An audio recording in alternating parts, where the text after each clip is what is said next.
Slaven. Hey, what's up? Finally, we pulled it off. I know, after Yeah, so many growing pains. yeah. All good. Learning things. Good stuff. Well, it's good to be back in the mix. It's been a while, right? Or a few Yeah, weeks. yeah. I was just thinking about it today. Well, maybe he gonna wanna do a live chat today. I would like that. And then you called or sent me or texted me. Yeah, that was a nice surprise. All right. Yeah. Yeah, that's good stuff. But yeah, happy to be back in that mix and talk some boxing. There's a lot of stuff going on here. Welcome, Jack. Yeah, that's true. Yeah, of Uh, course. Yeah, so I guess the big one we could start with that happened over the past weekend, of course, was Pacquiao versus Ugas. There's been a lot of chatter in that regard as of late.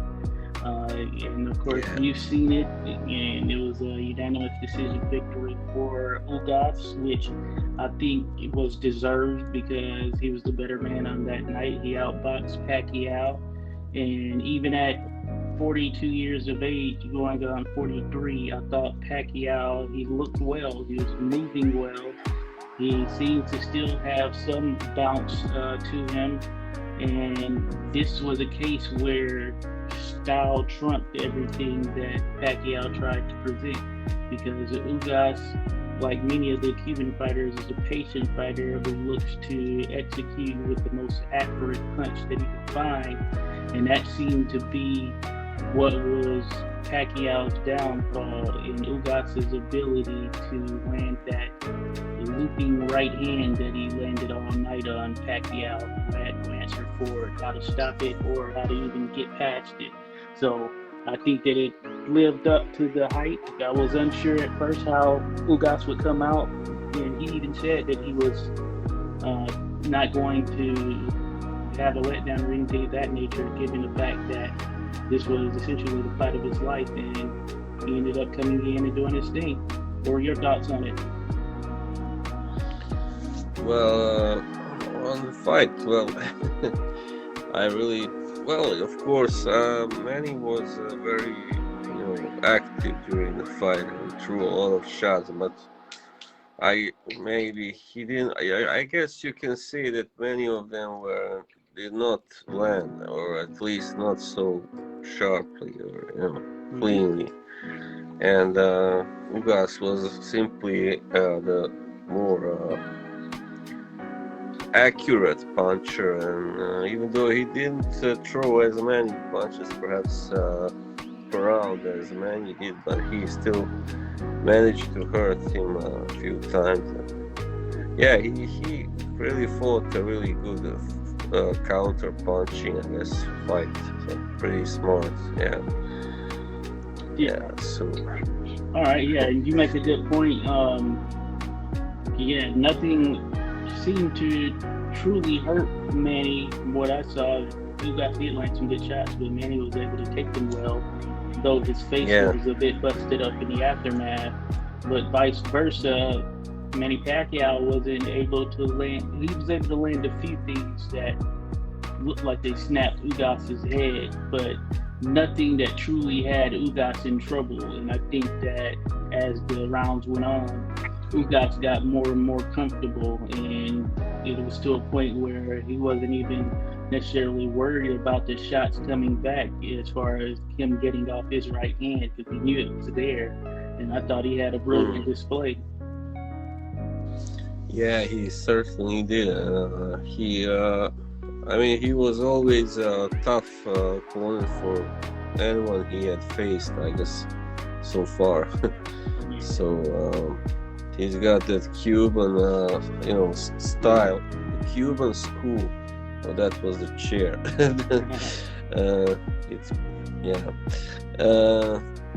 He's got, of course, that.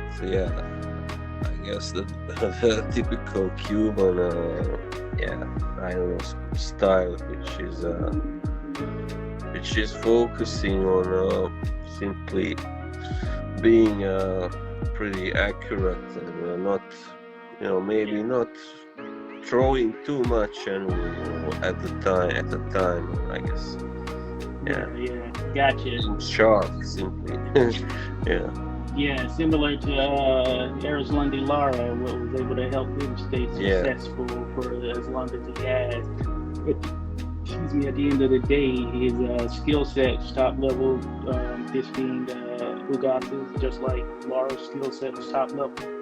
And I think that can take you a long way in this sport. It doesn't always make for the most exciting fights, but in this case, I think that the fight was fairly exciting just from an overall standpoint. So can't complain about that. And I thought Ugas had a great showing given the short notice turnaround for him to jump in and replace Errol Spence. Yeah, I would like to see it once again. But I did see the whole fight once. So far, yeah, but with Manny, he's never gonna be there just to pick up a paycheck, of course. That's why people love him. He really gave it 100%. But it's just that he is no longer what he used to be, and he still got, you may say, the hand speed to a certain degree anyway. But he's simply not able to, I guess, to maintain the same work rate, perhaps over 12 rounds. As he used to. Yeah. And interestingly enough, he doesn't really rack out knockouts any longer. Rack up like knockouts like he did a little bit earlier in his career. Since he's been at welterweight, I don't think he has a ton of actual knockouts or stoppages. I remember Algieri, Lucas Matisse, who was essentially blown up. Matisse. Blown up 147-pounder. But and of course he was able to stop Cotto at that particular point. But for the most part, he's been going the distance for a lot of his last several fights. So I didn't have the expectation that he was going to stop Ugas or anything. But he did have, I guess, as good a showing as you can expect from a 42-year-old. And I thought that it really came down to Ugas's game plan and him picking off Pacquiao anytime Pacquiao jumped in and tried to win those flurries. He wasn't able to do that this way. Yeah, definitely. He didn't let Manny dictate the tempo too much, even though Manny was very aggressive. But he was in there. Every round he was there, throwing and landing. He didn't simply let Manny, find his true pace, you might say, whatever. Yeah. So this makes for an interesting question. What's next? You know what I'm saying? That's a good question. What's next for both fighters? Now there are a lot of interesting choices out there, but what are your thoughts on where Ugas goes from here? Well, definitely he should be headed towards a major fight. I mean, against one of those, at least Sean Porter, maybe Errol Spence Jr., I don't know, one of those guys. I'm not so sure about Crawford, but I don't know, maybe. He seems to be really picking his opponents carefully now. I think maybe I'm wrong, but I don't know. Since he is the number one, more or less, he's the more established guy, so he doesn't have to. I mean, Errol Spence is still not, as established as Crawford, so maybe he needs to fight Ugas now to really prove himself. Errol Spence, I don't know. It's interesting though because Porter and Crawford are at a purse bid right now. They're in the midst of a purse bid for a potential matchup, and for all intents and purposes, once that comes through or is ultimately settled, then that is going to take those two out of the picture. unless Yeah. there's a fight. It depends on what date this is set for, but more than likely, this might be their last fight for the year, unless they do something in like December. And so they'll have a short turnaround and all that stuff. So I don't know if that one's going to happen. Then, of course, with Errol Spence, we don't know what that timeline will be like for his return from that torn retina. So that takes him off the table for this year, of course. And one of the rumors, there's also Keith Thurman. I was gonna say, I just remembered him. Yeah, his name's been tossed around for sure. Yeah, I would really like to see that fight too, because I'm curious. Because it would show where Thurman is. I believe that would be very, very good. To test the ground, or however you call it, fight for him. I'm not sure. I'm not sure if they're gonna give him that fight, considering he's been out, been inactive. Yeah. He's coming off a loss, right? Yeah, and he's been pricing himself out of the market lately. It seems he's always talking about money, and that's so wrong for him. Yeah. He's so not in that position right now, No, definitely that hype has died down to a slow burn at this point. And I heard his name being thrown around with Gervonta Davis, but I saw some article where Steven Espinoza, the guy in charge over there at Showtime, said that that's not going to happen. So I think Thurman is going to be out there, just kind of in limbo, lingering and waiting for that next big fight. But I did hear rumors of a potential matchup between Jamal James and this Russian fighter. His last name is Buatev. He ended up fighting Buatev. He fought Alexander Vesputin, I think it was last year, and then it ended up being a no contest because Vesputin failed the drug test. So he's still undefeated, Buatev. And he's a strong fighter. He can box, but he's super strong and durable as well. And if he and Buatev were to, or he and Jamal James were to fight, I would favor Buatev in that matchup. And then I guess that could lead to someone or one of them, the winner of that, taking on Ugas, which I think would be pretty interesting. Yeah, definitely. I'm just checking out that guy online, but who that might be. Yeah, he's solid. You say his name is Buatev. Yeah, Buatev, if I'm not mistaken. All right. He fought Alexander Vesputin.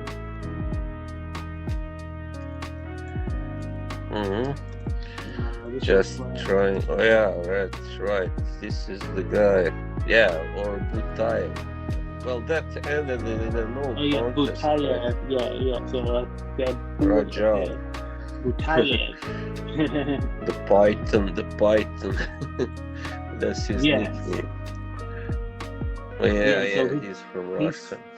Yeah, hey, he's solid. He's a solid guy. He can take a punch and he can dish it out too. In that fight with 13-0, he ended up losing that fight with Vesputin, but there were some who felt that he won Butayev. And he's a tall welterweight also. Yeah, he is. Almost 5'11", Because when they fought, it was for WBA belt when Vesputin and Butayev actually faced off. And of course, Vesputin won it. Then that became, I guess, vacant. I don't know which version of it was, but that just kind of leaves that window open. Yeah, of course, I'm always for East European fighters getting more big fights in America, of course, and not just because I'm also East European, because many of them do deserve that, and they can be very exciting to watch. Also, they usually have that relentless style of fighting. Some of them are also very good technicians. Yeah. They are, and they're really on their game. Yeah. On that card, were you able to check out the Magnifico Pacquiao fight against Leo Ceja, which turned out to be a very good fight? Okay, it was a fight that was actually on that card. Yeah, I did read about it from some other guys on Facebook, but no, I didn't see it, unfortunately. Yeah, it was a step-up fight for Pacquiao. Pacquiao, and he. Yeah, I've heard of him. Yeah.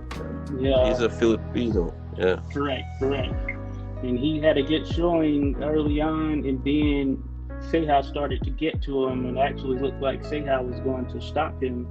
But Pacquiao showed grit, stuck in there, and he ended up stopping Ceja with a huge punch. So he looks like Filipino superiority over the Mexican fighter.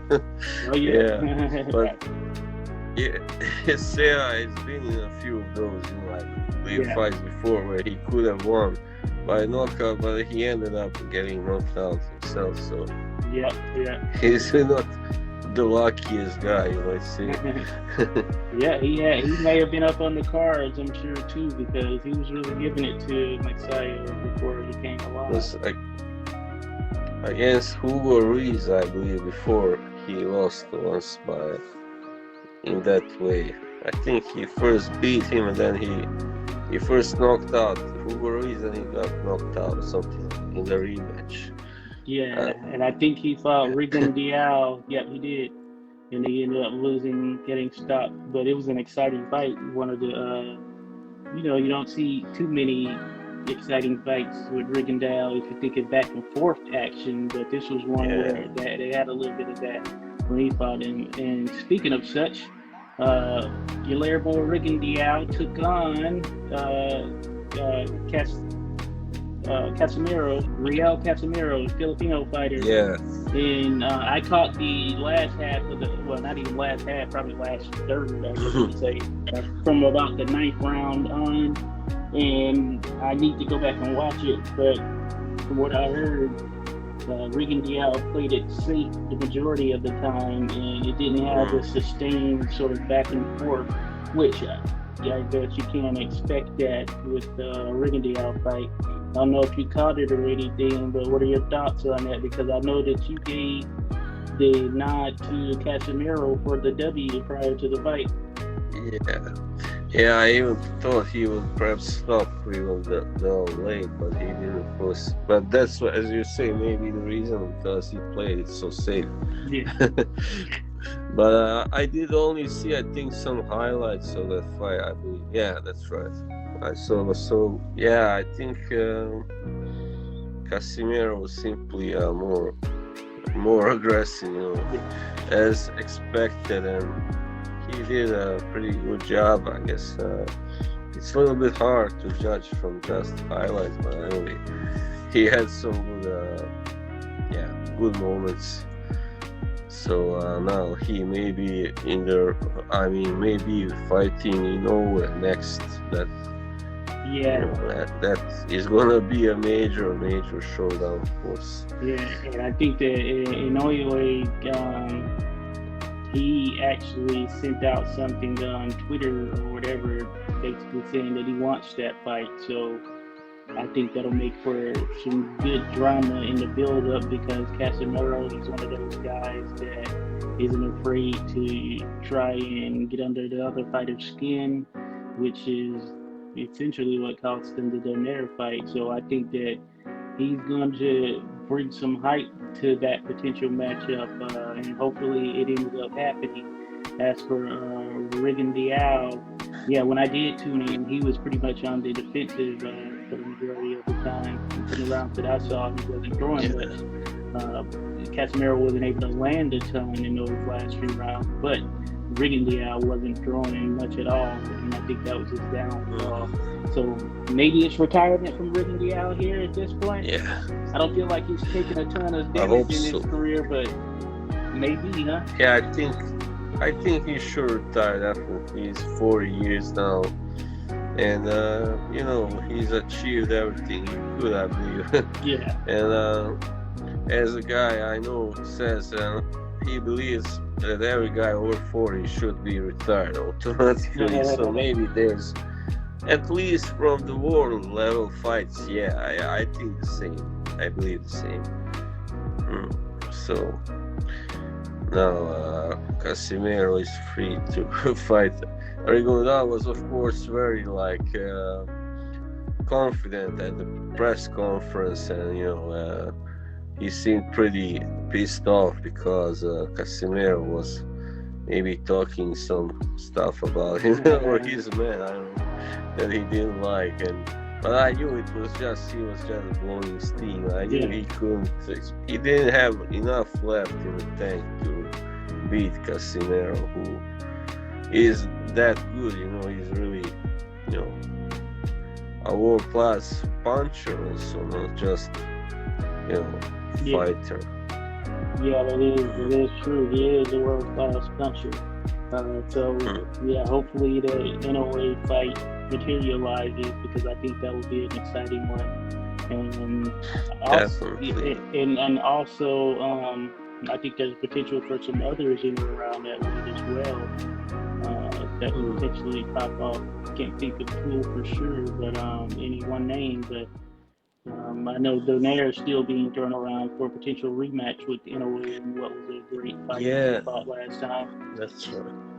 I believe. Oh yeah, that's right. So it was. I thought he was gonna fight. There was talks of him fighting Casimiro. That didn't sound right. Well, they were going to, but Casimiro made some, and I guess his team made some what could be considered disparaging remarks towards his wife, amongst other things. And Donaire pulled out of the fight. Negotiations. Seems like his team is really good at talking trash. Yeah. Definitely. So we'll see, though. Yeah. We'll see if this leads to something, because that's one I would want to see as well. Casimiro versus Donaire, if they can make it happen, a Filipino clash, Yeah, that would be also fun. I think two guys that are both pretty, aggressive and punchers, and why not? Why not? That's a good point right there. There was actually a card yesterday. I didn't catch it, but it was on BT Sports that I saw that Anthony Yarde got a win. I don't know how game the opponent was. I haven't seen the fight, but he's back in the win. Yeah, and Yarde seems to be, I guess you could say, refocused. Maybe I know that he wants to get back in that running. I remember it when he was coming up. It was like, oh my God, this dude looks like a destroyer. But that has quickly died down now. Yeah, he was, I guess, brought up a little bit too fast, maybe, like Joshua Buatsi, he's about to get also, I think, because as we spoke, I think we spoke about his last fight, didn't we, last time? Because he had some serious defense holes, let's say that way, and that guy from Latvia was too able to nail him too easily with the uppercut, I remember. So he's gonna have to fix that, or else he's gonna be an easy prey, easy target for those top guys. 175. Yeah, and it's tough sledding to get a belt at 175. If you're going to get one, it's going to be tough sledding pretty much at this point, because you're going to have to go through some competition. Yeah, some major bangers like Better and Smith Jr. and those guys. Yeah, and taking a punch is required, for sure. Yeah, he did take those punches well. Let's give him credit for that. Yeah, but he still was fighting a guy who is not exactly world level. He's like a B- guy, let's say Bolotnik, something like that. Yeah. And in the fight prior to that, I know he got his eye closed. I forget who he was taking on, but he got his eye closed in that previous fight prior to this one. So he does take some shots, even though he's solid, pretty polished, but he can take some shots. Yeah, and I think he was, perhaps he could have ended that fight sooner, but I think somewhere in the 7th round something he was having Golovkin's in trouble, but then he just wasn't able to finish him off, and it took him 4 more rounds, of course, to do the job, but he did it in the end. So yeah. He's I think he's pretty good. He's definitely got some good tools, but he still needs, a few more fights before he can challenge for some kind of title, world title. Yeah, him versus Yard would seemingly be a pretty good one, Yeah, why not? Why not? Why not? Frank Warren, he does business with Eddie, so I think I can make that happen. Yeah, that's good. They do business now. Yeah. But Eddie was very like, because that guy who always introduced him, what's his name? From IFL TV? No, he's called Kugan Cassius. Oh, okay. So he was like a little bit critical, or he was asking Eddie if he was critical on Blatzy's performance, and Eddie was like, no, what are you talking about? He got pretty offended and started like, and he said, are you gonna guide him to the world title? And he said, no, I'm gonna guide him to the Commonwealth title. What do you think? He was like that. Of course. And then in the end, that guy, he said, oh, well, you've been steering. Yeah, he said, I'm going to steer him. And then he said, well, you've been steering Dillian White for 5 years. he took a jab at him. That is true, though. Yeah, Eddie was just like, oh, yeah. That is funny. Yeah. Good point there. He has been steering them for about 5 years, and it doesn't look like it's any closer to happening. So, yeah, that sucks for White. Yeah. And of course, he even got knocked out last year, so that was by a guy who was almost 41. So. I agree. Yeah, I don't see it happening here because it makes sense for the winner of this Fury Wilder 3 to take on Anthony Joshua.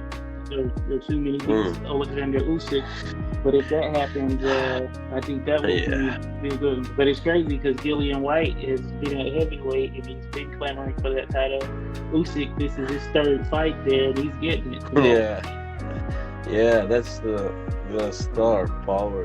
I'd say Usyk is just the bigger name.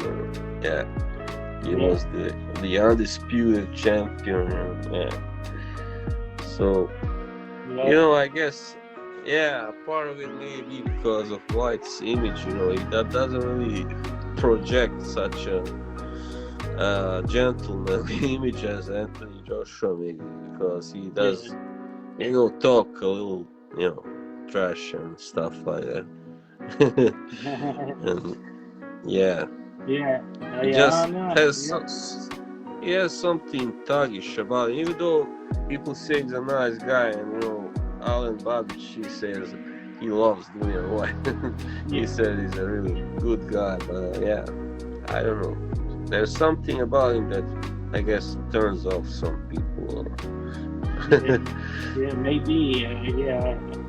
But he's I feel like he's been fighting, knocking off guys to get into the title contention. He deserves.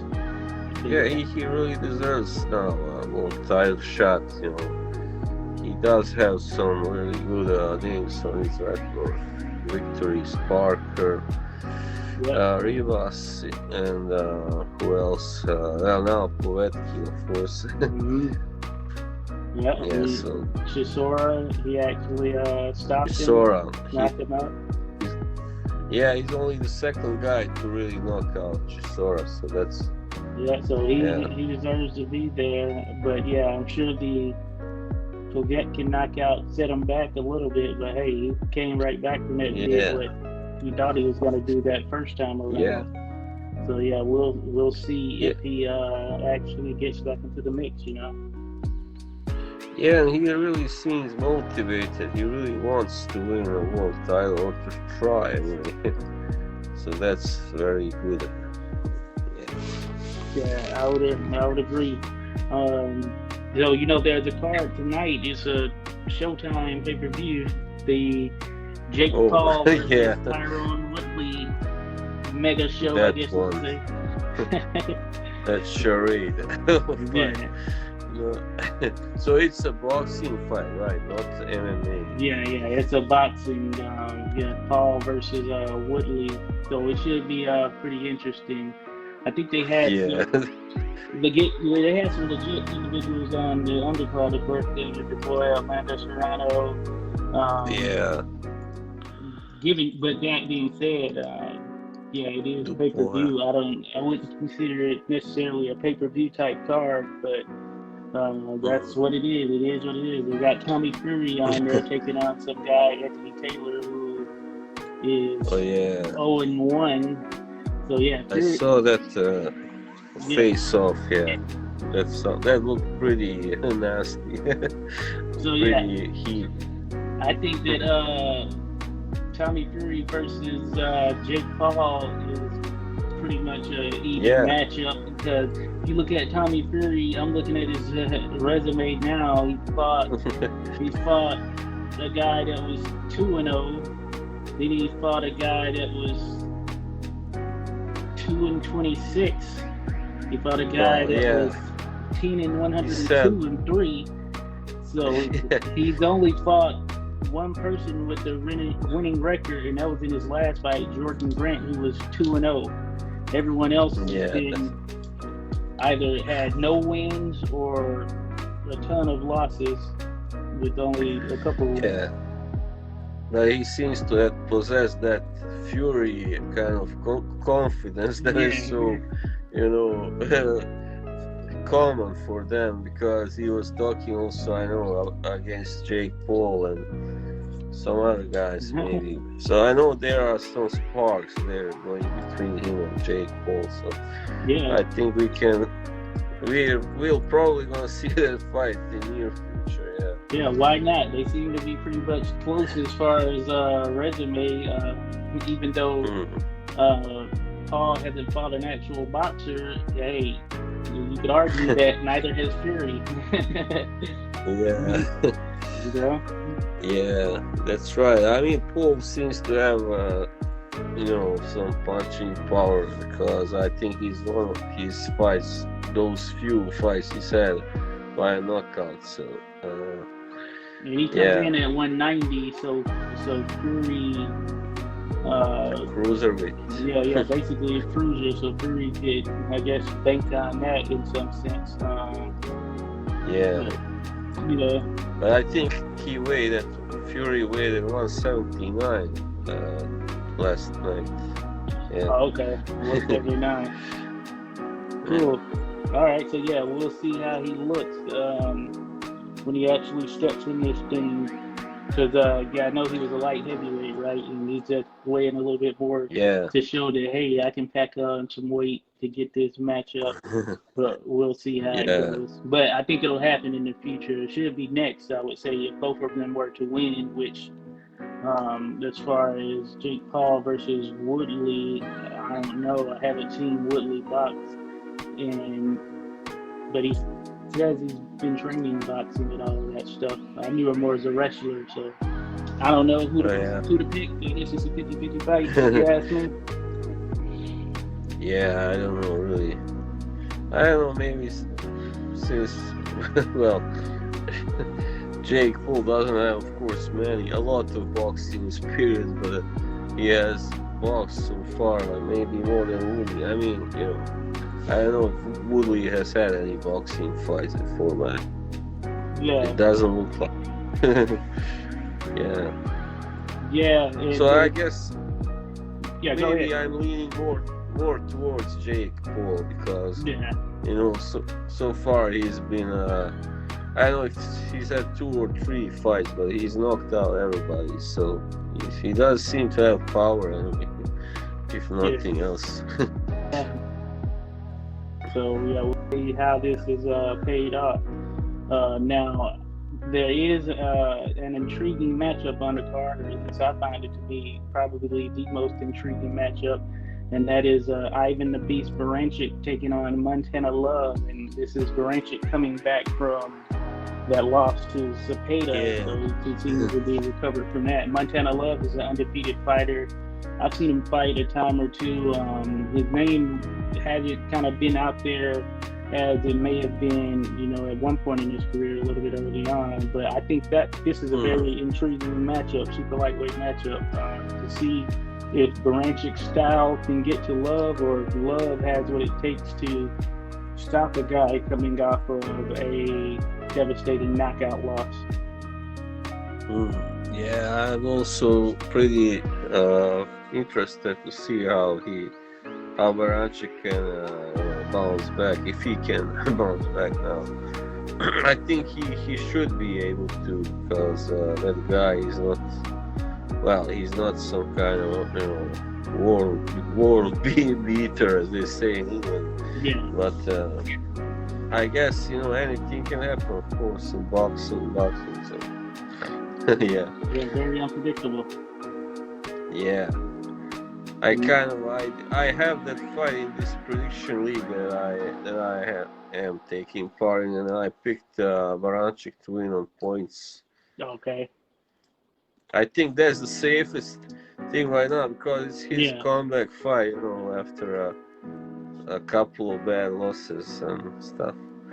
Yeah, you're right. I think that is a safe pick right there, going for him via decision, because I think it's going to be the toughest fight of Montana Love's career, and we'll see if that's the case for Baranchik. So we know Baranchik has been in with some top-level guys, so in all likelihood, it is not the case that this is going to be his toughest fight.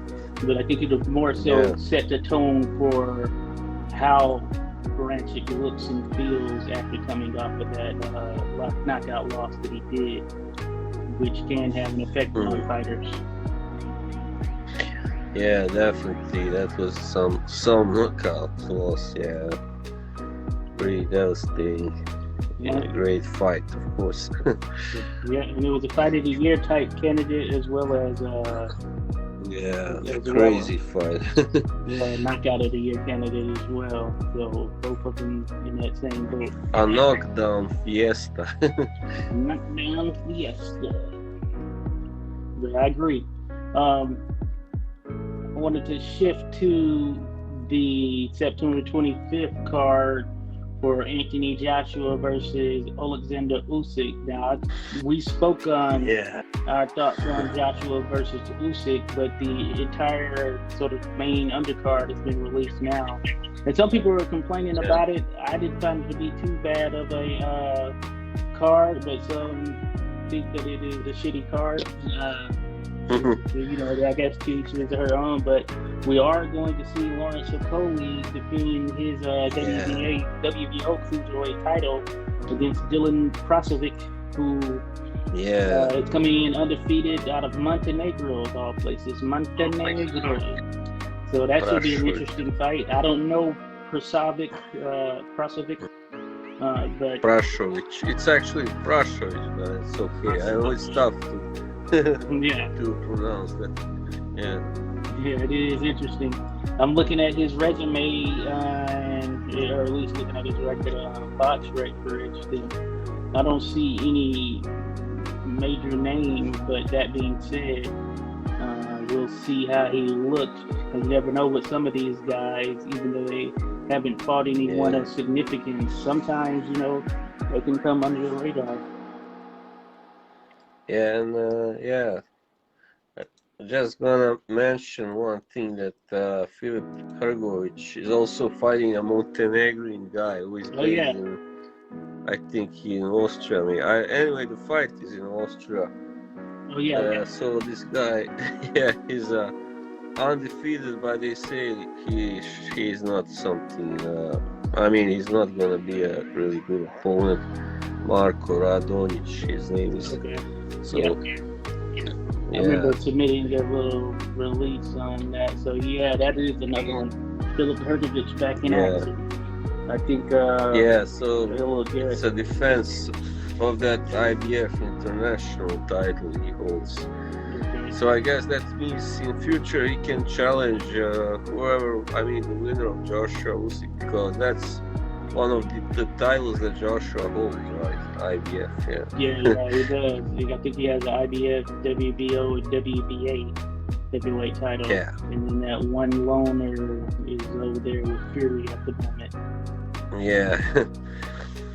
Yeah, that's the main prize at the WBC. Like, that's what they consider it anyway. But I don't think there's any difference between them. Yeah, it'll be interesting to see if we can get those belts back in the hands of one man, which is often elusive in the heavyweight ranks as of over the last 30 years. We occasionally get it, but yeah, we'll see if it's going to happen.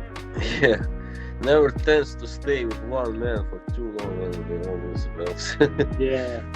No, so it is surprising that Joshua has been able to maintain those three, but I think it takes some of the sort of play or what goes on with the sanctioning bodies who seem to at times have no real structure to how they determine who gets a shot and all of that stuff.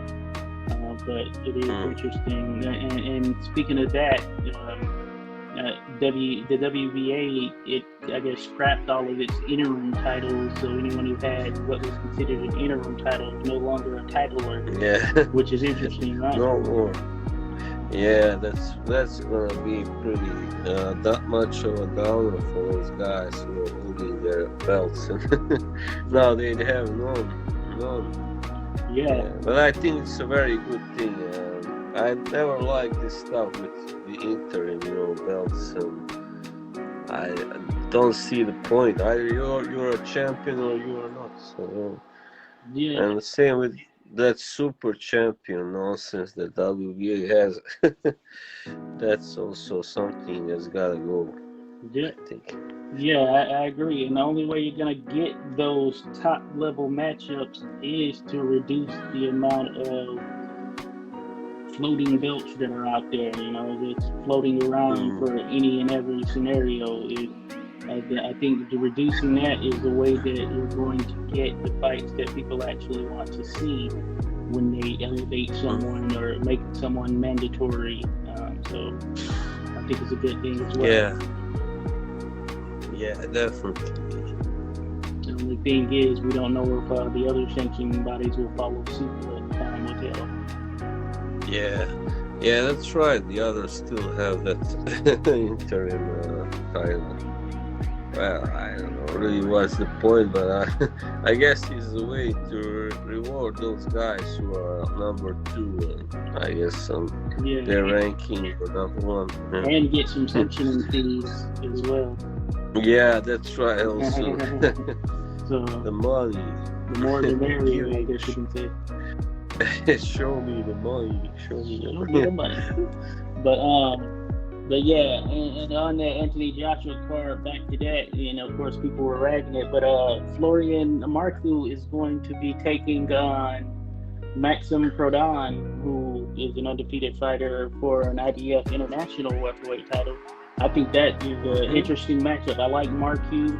I think that he has a big personality and he seems to come to fight and really seems to enjoy fighting. And this Prodan guy who is fighting, he hasn't really been anyone of note that I can see, but he's coming in undefeated, and he's I guess he's living in Italy, and he's Romanian, 28 years old. So I haven't seen him. Oh, I saw something very interesting to me anyway. This French guy who was earlier a super welterweight, and he beat a few good guys, or stopped Mikhailenko and Johan Perez, and his name is Dylan Sharat. So now he's fighting as a he's fighting still as a super welterweight, but he's fighting Kerman Learaga, the guy, the Basque knockout artist for the European title.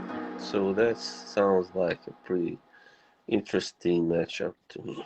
Okay, yeah, I'll have to check him out. I don't know if I saw it. Yeah. Yeah, and we have Conor Ben versus Adrian Granados too. Oh yeah, that is a good one as far as I'm concerned in terms of seeing how Ben does with Granados. It's either going to be a rough and tumble affair or Ben is going to blow him out. So it'll be interesting to see what happens. Yeah, Granados is a really tough guy, and he's only been knocked out by Danny Garcia, so that's no shame, of course. Yeah. Danny can punch. Yeah. So. He's typically in some rough and sort of ugly at times fights where you really have to scrap and keep him off of you. So I think it's good for Ben in terms of I guess you could say step up from the Vargas fight, Samuel Vargas. So I think that they're closer in terms of levels, Vargas and Granados. But it should be interesting to see how Ben handles Granados and if he can be only the second person to stop him, which I think would be a statement in some sense. Yeah, Granados has now had a few fights and some pretty high level ones also. So I don't know how much there's left in his tank. He's fought Sean Porter, Adrian Broner, and Robert Easter Jr. Wow. Yeah. He's had some really good fights. Yeah. Get in there with some guys. Yeah, Caleb Smith is making his return since last fighting Canelo in what turned out to be a bad matchup for him, and he didn't look too hot. But as we mentioned before, we like Caleb Smith, and I think this is Caleb, interesting match. I thought you said Kevin Smith. Oh no, Caleb Smith. Caleb, the brother of Liam, and and he's taking on Lennon Castillo, who I think is a solid fighter, but I think that Caleb Smith should win this, and it's actually at light heavyweight, so that does make sense. So Caleb has moved up, so he's going to be fighting at light heavyweight now. And Castillo was thoroughly outboxed by Dimitri Bivol, so I think that Caleb Smith will probably provide a similar type of performance. Yeah, I think that's very good that Callum has moved up. He's definitely outgrown that super middleweight division for a while now. Anyway. Yeah. So no, I don't know much about this guy Castillo, but I guess it's a very winnable fight for Callum. So I think that may even score a knockout. Maybe, I don't know. Hey, potential could be there. Let me see. Has he been stopped? No, he hasn't been stopped in his losses, but he can be outboxed. He's a Dominican guy, So I think that Caleb can certainly outbox him on Caleb's own game. So it should be a good one. And I think this adds another interesting name for the picks at 175, which was sort of top and exciting division. Then it may have lost a little bit of luster, but it's right back in the mix now with guys like Caleb Smith and Gilberto Ramirez jumping in the mix, Jesse Hart. Shaping up, and I'm happy because I was always kind of fond of that division. In the past, it produced some of the best fighters ever in the history, I guess. Like, those guys, Michael Spinks, Bob Foster. Storied division. It's a very storied division. Eddie Mustafa Muhammad, all those guys, White Kali. Yeah, and then even going back to the early days, way back, Matthew, Son, Muhammad, yeah. Yeah, so it's always been pretty solid. Yeah, and going back to Yeah. the likes of Tommy Loughran, Harry Greb, Yeah. and others just way back. It's been pretty solid. Bob Fitzsimmons, like it's a Yeah, it was. who spot at 175. Yeah. And it was always the second most glamorous division after heavyweight. Yeah. For a long time, anyway. Yeah. Yeah, that's good to go. So yeah, I like that name being thrown in the mix. I wouldn't mind seeing Caleb Smith versus Gilberto Ramirez. That's a fight that I wouldn't mind seeing that. I think it'll be a good test for both of them. Should Caleb Smith be successful, which he should be against Lenny Castillo. Yeah, he should. He really should. If he doesn't beat him, then maybe he ought to retire or take a break or whatever. Yeah. Yeah.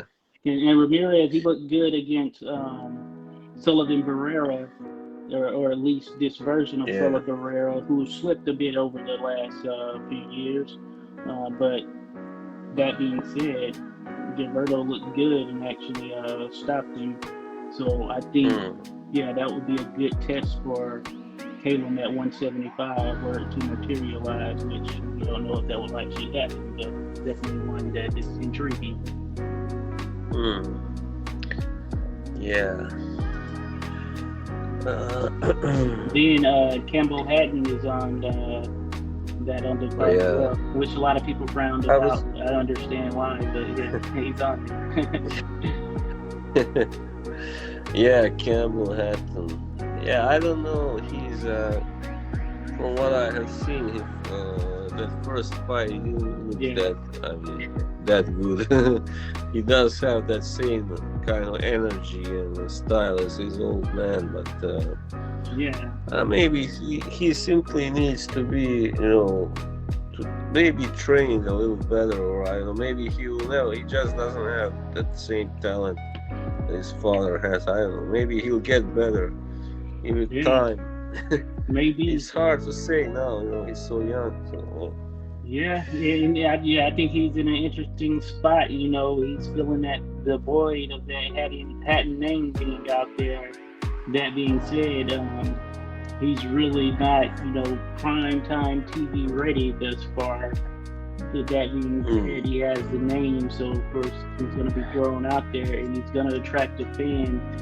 As long as people don't get too caught in the hype, because I think that he has a lot to work on before he's even ready to even be considered with even someone who is like a top level prospect, let alone a contender or anything of that nature.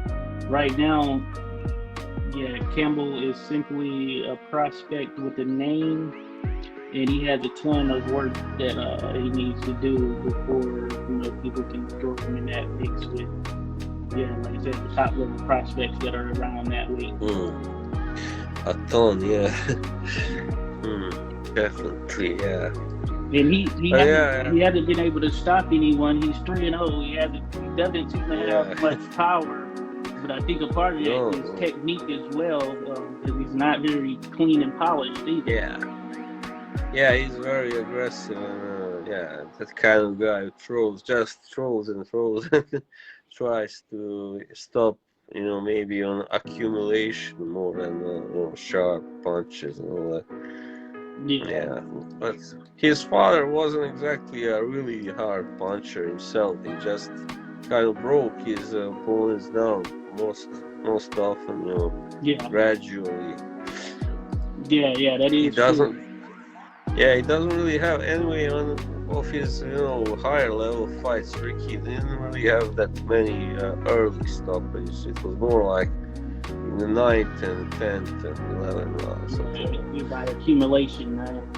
Yeah, accumulation. So he was never like some kind of really hard hitter like that guy. What's his name? Colin Jones from Wales. He was a welterweight before. He was famous for really having a big punch. Yeah. Colin Jones. Yeah, interesting.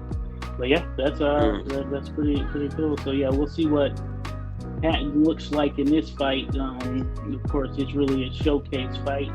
The guy he's going Yeah. against is 3-7. Izan Dura, who's out of Spain. So yeah, it should be more Oh so of yeah. a kind of a showcase type thing, and we'll see how Campbell handles him, or if he looks to have added anything to his game. Yeah.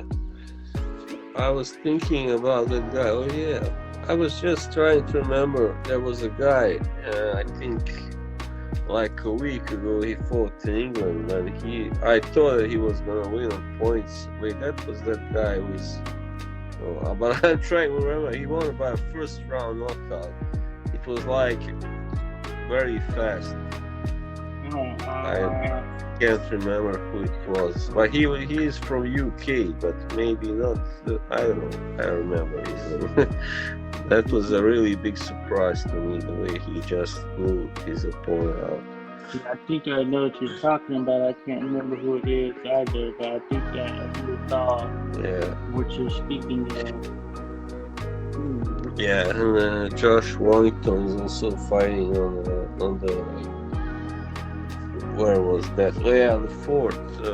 This actually next Saturday Oh yeah, against the guy who beat him, Lara. Yeah, yeah, that should be a good one right there. I think Laura's coming in with a lot more confidence than he probably had in the last fight, and he's probably going to come in feeling untouchable in some yeah, sense, and rightfully so because he really was bringing it to Josh Warrington. And if yeah. Warrington shows up like he did against Carl Frampton, then that should make for a very exciting fight. Definitely. Yeah. This will. I guess this will prove whether that loss was about Warrington not being at his best that night, or whether he really whether Lara really has his number. So Yeah, yeah, yeah, and I think it could be the latter. Laura may have his number, but of course we'll see here when they actually step in there. yeah. It's a problem. This you are because Warrington is the guy who is high pressure, high output kind of guy. And when you don't have that power that can really help you end the fight quickly enough, and you can be in trouble. You get a little gassed, maybe a little in the Yeah, later rounds. yeah. I was thinking about that. The fact that he doesn't have a big punch. Interestingly enough, he doesn't have a ton Yeah, of knockouts. It's really through outworking his opponents and really throwing a yeah. ton of shots. And Laura was all for that last time around. Yeah, I mean he's simply that kind of pressure fighter, and but very often, I mean some of the others I guess didn't have, but he really doesn't have a really hard punch. Yeah, I was gonna say some other pressure fighters in the past were not maybe such thunderous punchers, but they did have some pop, anyway. yeah. Like You look Barry at McWhitten, for instance. Yeah. oh yeah. There have been a number of guys who didn't have that. Jeff Fennick and all those guys. Oh yeah. And even going back, there's some others out there who didn't have that sort of one punch power, but through just outworking their opponents, accumulating and outboxing them, racked up a lot of victories. So good little test again for Warrington and Lara both. So looking forward to that one. Yeah. Definitely checking out. And I know Katie Taylor is going to be fighting out there as well. So yeah. I feel like I haven't seen her in a while, but yeah, she's going to be back in the mix. Who's she taking on? I'm seeing who she's taking on. Jennifer Hahn, 18-3, and she's out of the U.S. So okay, Jennifer Hahn, who I think I heard about her somewhere or seen her name anyway.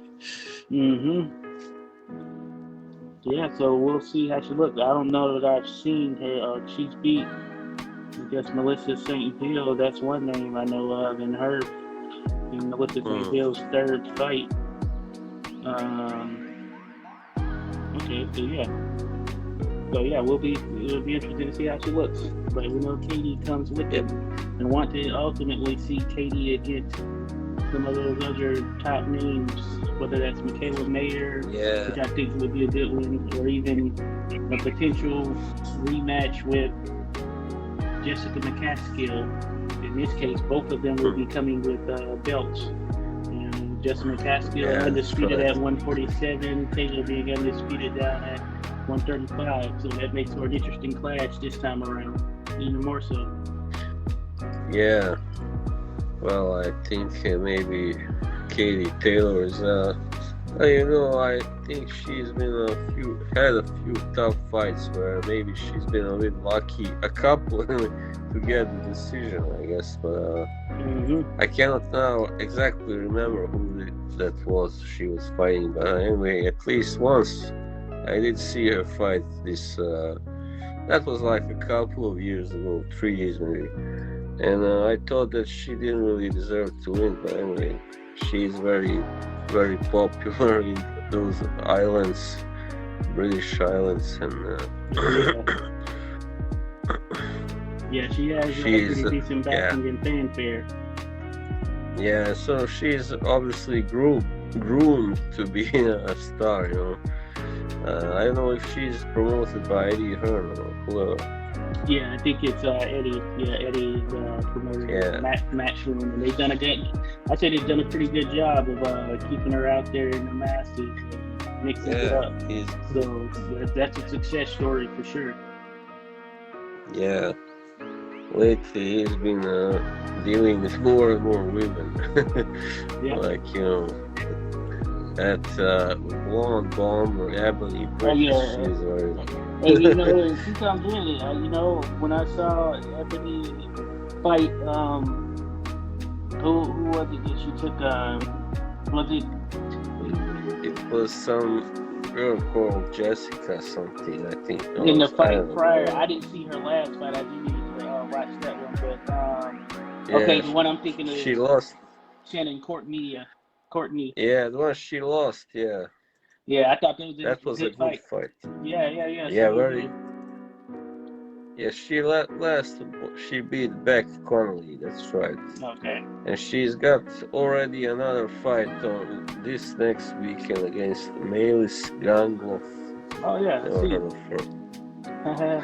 That's really good. Hey, she's staying busy building on the hype, but she looked good in that fight with Shannon Courtney. And she did. She was like very aggressive and just going forward and landing, but she got rocked, I guess, once. And, she took some big punches. Yeah, because the Shannon Courtney was simply a bit more polished technically. Yeah, that was obvious. She had a pretty good defense too, and Bridges doesn't have that. Ebony yet, or maybe never. She's simply not that type of fighter. Yeah, no. She's blood and guts. Yeah, and that is exciting stuff. But I think it's good. I like what Eddie's doing, putting a lot of these women on the forefront, and want to see more of it. Hopefully, we can get at some point Clarissa Shields versus Savannah Marshall, which is the other legitimate, 160-pound fight that's out there. Doesn't seem to have materialized into much as of yet, but I think it would be a good one. Yeah, definitely. Now, as we are talking about women boxing, it's just simply a little bit strange because a few years ago we were never discussing really women boxing that much.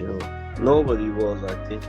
But now we got guys on forums talking about Clarissa Shields and Katie Taylor and all this. Yeah. Even Jessica. A lot of interesting personalities out there, which I think helps with the women's boxing portion. Having those interesting personalities. Yeah. it's good for the sport, I guess. You know, the more the merrier, as they say. Yeah. You know, it's same with UFC or MMA. They have their female fighters, so why should boxing have? I mean, female stars. Yeah. So why should not boxing have its own? Like, Yeah. And the UFC, yeah, they've done a good job of promoting the women since they've Chris had Cyborg and almost, yeah. yeah, yeah. So it makes for good stuff. Cool. The one other one I wanted to mention was on that card, that pay-per-view card with Pacquiao, which I thought was I don't even know what to call the fight, but Victor Ortiz made his return against the returning Robert Guerrero in what was the co-main event that I felt like it took the life out of the room because it was, in my opinion, of course, just a meaningless fight, and it really should have been the undercard of, or the co-main of a pay-per-view event, and it kind of left, you know, I left the that names. fight. Yeah, just names, and I didn't leave that fight thinking that either of them should be in there with anyone, except maybe some prospects who were looking to build up a name. But I know that they had the nerve to throw out Robert Guerrero potentially getting in title contention. Like, what the heck? I didn't see it, but and I don't really want to see it. Yeah, it's not worth watching. I just heard of it that it was not very good, and especially Ortiz looked poor, and I mean both guys. But Ortiz is simply the more damaged, I guess, one of those two.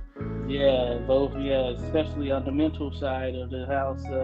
He had some moments where the light turned on for a fight or two, but outside of that, and it's a shame. I did like him. I mean, when he was doing well, but he simply didn't have the strong, mental, how you say it, side, as you say, strong mentality too, and that's very important for a fighter, and definitely. Without a doubt. So they leave from this, no closer to the title than they were. I was surprised even that Robert Guerrero came back at this point, and we'll see what it holds. Like, I can't even see them competing with some of the top up-and-coming guys at welterweight, like Virgil Ortiz or Jerron. I think that they would blow them out. So, definitely. It's just an interesting thing. Maybe some prospects are out there for them. Yeah, I can't believe they can still make 147. So I was gonna ask, was that fight at 147? Because I believe it was. I think it was at 147. I'm gonna double check. I'm pretty sure it was 147. Yeah, because they threw their name out there, and it is. And Robert Guerrero was never a true world beater at 147, even though he has decent wins. He was more like a really good featherweight, I guess, and maybe at lightweight for a while, but he didn't stay that long. So it is interesting. But he had more welterweight scraps than I guess I thought that I looked back. But he was never. Well, he did, but he lost a few. Yeah, he was never really special at welterweight. So he lost Omar Figueroa, David Peralta. And he didn't have any power to speak of, because at featherweight he was knocking out guys, they were solid. So 126.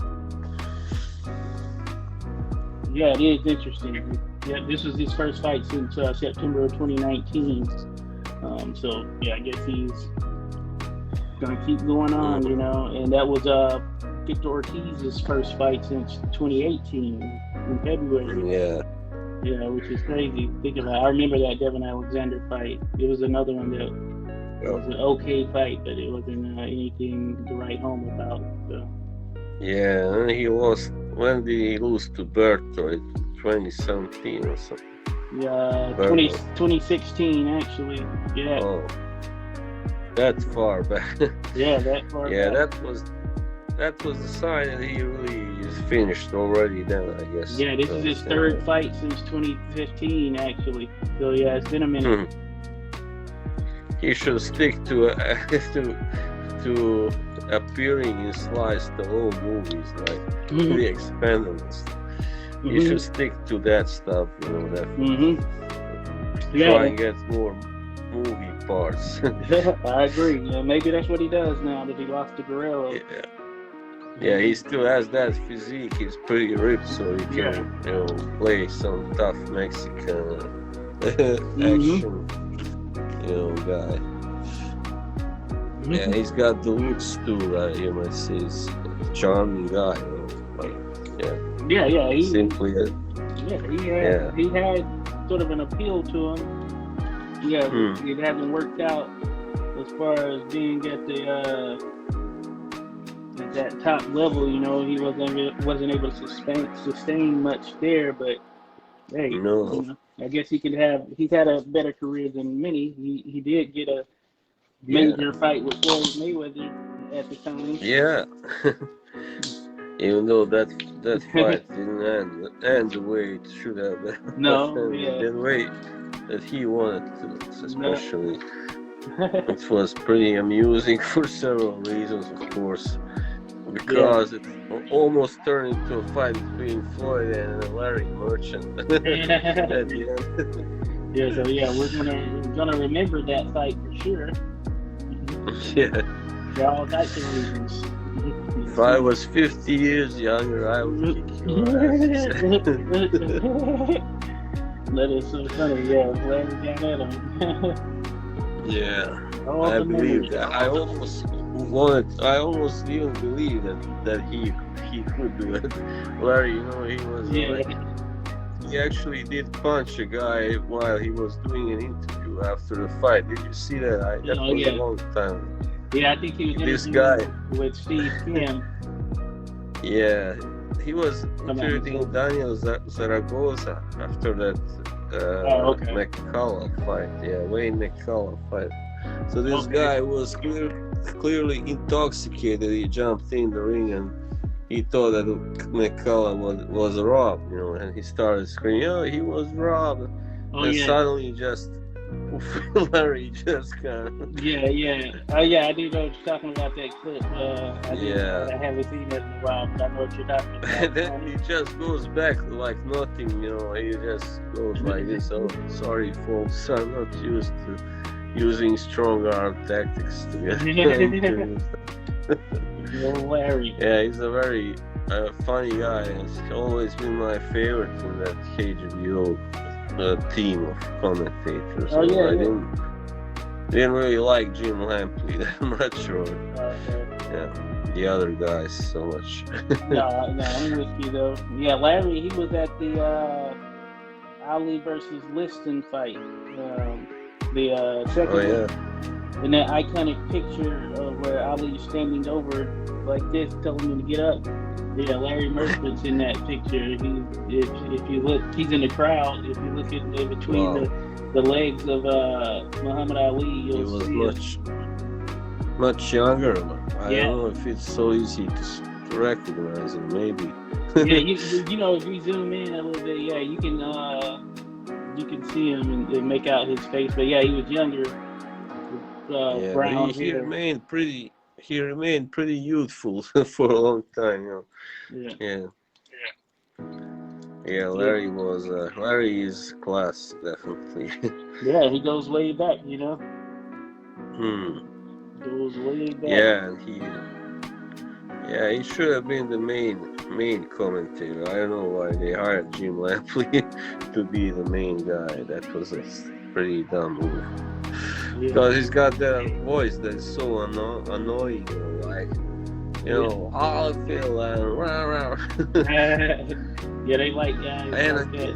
Yeah, people were animated. I remember complaining how he would when Pacquiao would fight, he would like scream bang bang bang. Like especially against Joshua Clottey, bang bang, another bang bang.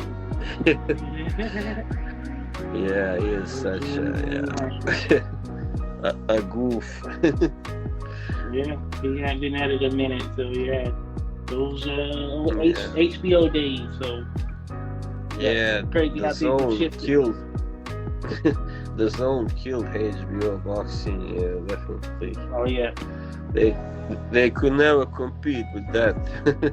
And then the fact that Showtime was working exclusively, in some sense, with Al Heyman and such, I think that added to it.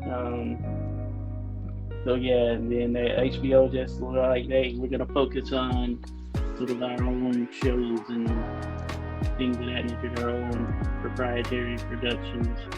Which, hey, it seems to have worked out for them. They're still pretty much out there, top level sort of company for shows and all of that, distributing stuff. So. Yeah, they're always gonna be, I guess. They still get some competition, from Netflix and Disney or whatever, or Amazon, but still gonna be pretty big on TV shows and stuff. Sopranos and that, Boardwalk Empire, whatever. Having the rights to those, still is a plus for them.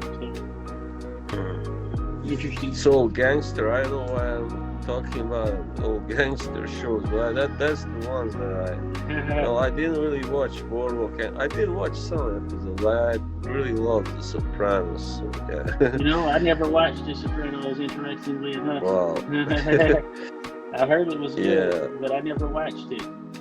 Very good, but I guess some people were slagging it off, like, it's portraying the Italian Americans negatively, but I was like, hey, it's about mafia. It's not like about an average Italian American. So how is it, portraying Italian Americans badly? I don't.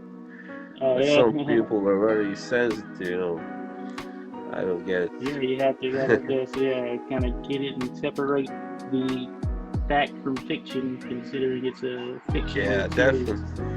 But definitely. It's how it can be at sometimes. People's reaction. Now, did you watch Game of Thrones? Yeah, of course. Okay, So almost everybody's seen that. I was introduced. I have seen the posters before, but it was my cousin who is very into that fantasy stuff. He first introduced me to that show, and he showed me where I could download it, the episodes and stuff, and I was really hooked from the first episode. Same here. I didn't start watching it until before season 6 started, but the girlfriend and I, we binge watched it. We binge watched seasons 1 through 5 right before season 6 started to come out, so it was cool. You can get hooked. Yeah, of course the quality wasn't the same throughout the whole seasons. I mean, there were a couple weaker. Season 5 or 6, I think. 6 and 7, the way it ended kind of wasn't satisfying. Yeah, nobody was really happy with that ending with Daenerys, Everybody was like, "What? No, I thought it was pretty epic. There was, there was that petition to redo that last season." But no, forget about it. It's not happening, folks. Not happening. Not gonna happen because those guys were the producers. They say they were too how to say it, they in a hurry to finish it because they were gonna work on another big money project. So that's part of why it wasn't that great that last season.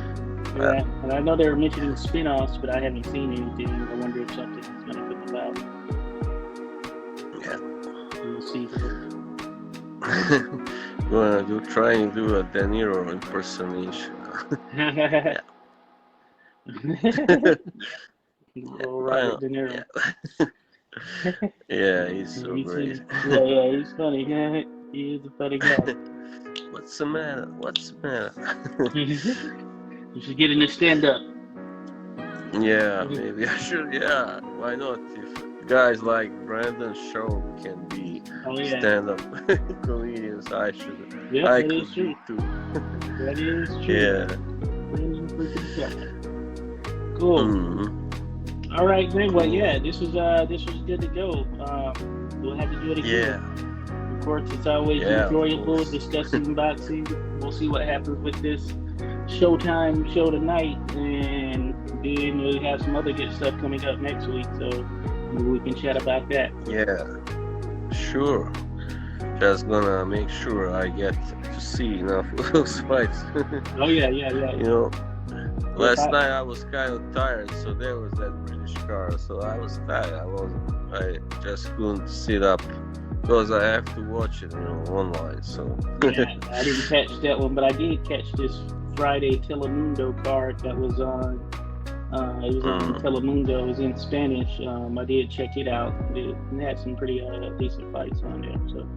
Oh yeah. I like when there's always something, when there's something to watch. I'm always down for checking it out. So, yeah. One of those things. All right, have a good one, man. Until next time. Yeah, you too. Boxing Haven Slaven. All right, that's me. All right. Bye. See you.